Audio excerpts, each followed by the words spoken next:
Alright, well, as some of you know already, recently I came back from a month vacation. And on that vacation, I got to visit two places. One of those places being Hong Kong. And it was a good fun old time getting to forget about real life for a little while. But while I was in Hong Kong, I took a little trip to their very own Disneyland.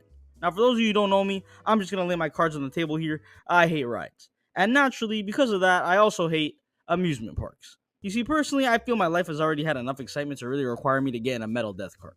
I grew up around enough fuckery to need any more thrills. But on this particular trip, I decided I was going to try out some rides. So for the first time since I was like 8 or 9 years old, I rode roller coasters and all types of bullshit. Now for those of you who may have been to Disneyland Hong Kong and enjoy big crazy rides, you may be thinking, oh, well, those rides barely count. And I got one thing for you. But I figured now that I've at least given amusement parks a chance, I can now speak on them with a tiny bit less of a bias. So here are the worst things about amusement parks. Now the first and most obvious thing about any half-decent amusement park is it's usually going to be packed. Especially on the days with the best weather, which of course is when you want to go. And there's almost nothing I hate more than crowded places where I need to spend hours of my time just standing in line. And then you have all these fast pass lane fucking bullshit tickets that half the people at the fucking park have, so it's really more like a slightly sped up, not really pass, and everyone stinks and it's terrible. But yeah, mostly just the wait times for everything. And Disneyland is probably the worst of the worst. But I'm not actually talking about the one in Hong Kong this time, because I went in October and the lines were pretty light. But I went to the Disney in Florida when I was younger, in the middle of August, and the lines there were fucking atrocious. I kid you not, we were getting in lines only to look up at a little digital sign that said estimated wait time, 3 hours. Bro, you know what I could do in 3 hours? A lot of things. Qualify for the Boston Marathon, fly from New York to Miami, make a hearty Dutch oven beef stew, or watch any of these movies.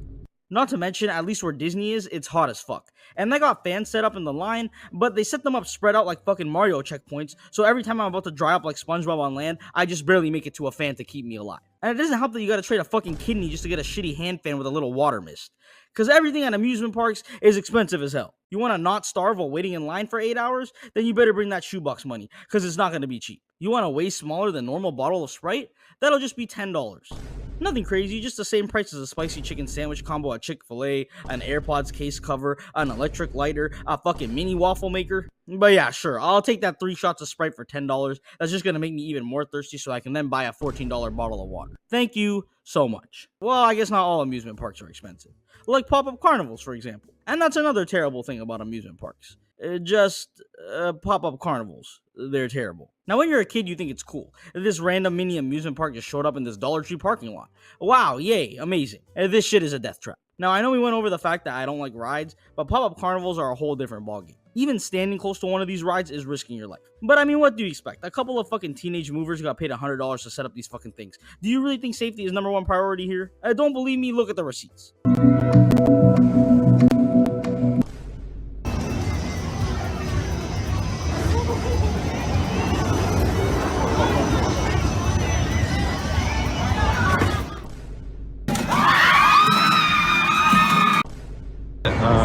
This isn't supposed to be upside down like this. It's been like that for like already 2 to 3 minutes. I feel bad for them because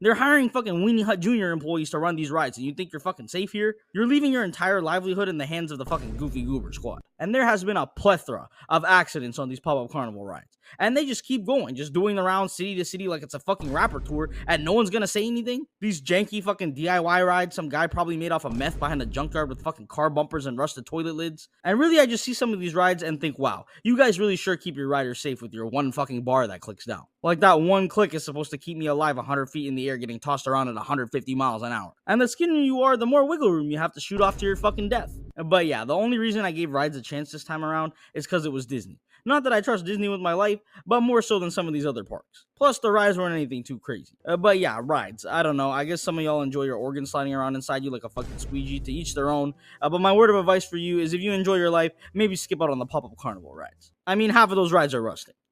Seriously. And then if you're someone like me who either doesn't like rides or has a limit on how crazy of a ride you're trying to go on, and then you got your one friend who just is a fucking death wish at all times, peer pressuring you and calling you a pussy if you don't want to ride the demon kill, murder kill, bloody death coaster, and you're just there like, come on, bro, I rode every other ride here. And he's like, nah, this is the only real one unless you're a little bitch. And then you got your other friends who are there who are on the fence about it, but they just say fuck it and go anyways. And now you either stand there at the bottom alone looking like a park creeper, or you ride the death trap in which you told yourself ever since you saw it you would never be on. But shit, maybe you end up enjoying yourself. Who knows? And then of course we have the fucking scam that is carnival games. You're telling me you're gonna charge me $5 to get a fucking Funyun around a bottle of Pepsi from 20 feet away, and I only get 3 tries?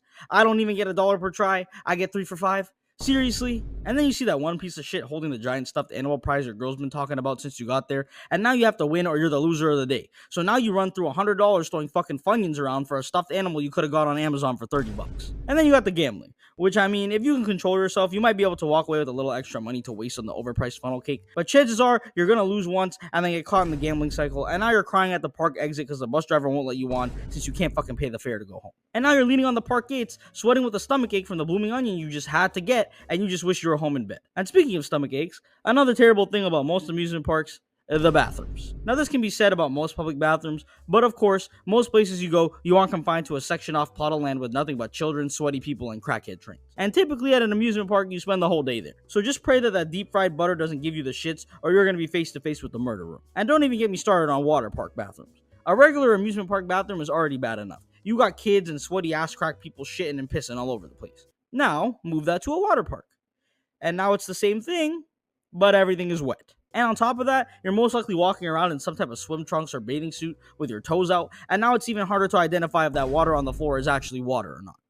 But speaking of deep fried butter and blooming onions, next up, we got carnival food. Now, admittedly, this isn't necessarily a bad thing at first. You see, sometimes a corn dog or a funnel cake can really hit the spot, regardless if it's overpriced or not. But sometimes you spend the whole day at a theme park and thus become forced to consume almost nothing but fair food. And well, as previously mentioned, this food will put your back against the ropes. A couple of food truck lines into the day, and suddenly your intestines are whipping around like you're using them for CrossFit. It's all good and dandy until you get on a roller coaster and start feeling that last double-decker deep-fried Oreo donut ice cream sugar cookie butter biscuit coming up. But yeah, fair food is really a gift and a curse. Now this next one applies to pretty much any tourist attraction, but the picture taker families. Now don't get me wrong, I understand wanting to have some memories, especially if you're at a big theme park like Disney or something. But these particular people we're talking about love to take pictures at the worst places during the worst times. And they almost always have a family of like 17 people moving like a fucking unit through the park, stopping in front of the busiest areas to take 28 photos. Shit, sometimes they stop in the middle of a moving line or crowd to set up a fucking blockade to take a picture in front of some trash bins and a sign that is gonna get blocked off by everyone in the picture anyways. And I'm gonna be real, my mom was that person. Thankfully, my family is small, but every and any trip we went on, we were taking pictures in front of every single rock, tree, and paper plate on the ground. But seriously, when we went to Disney in Florida,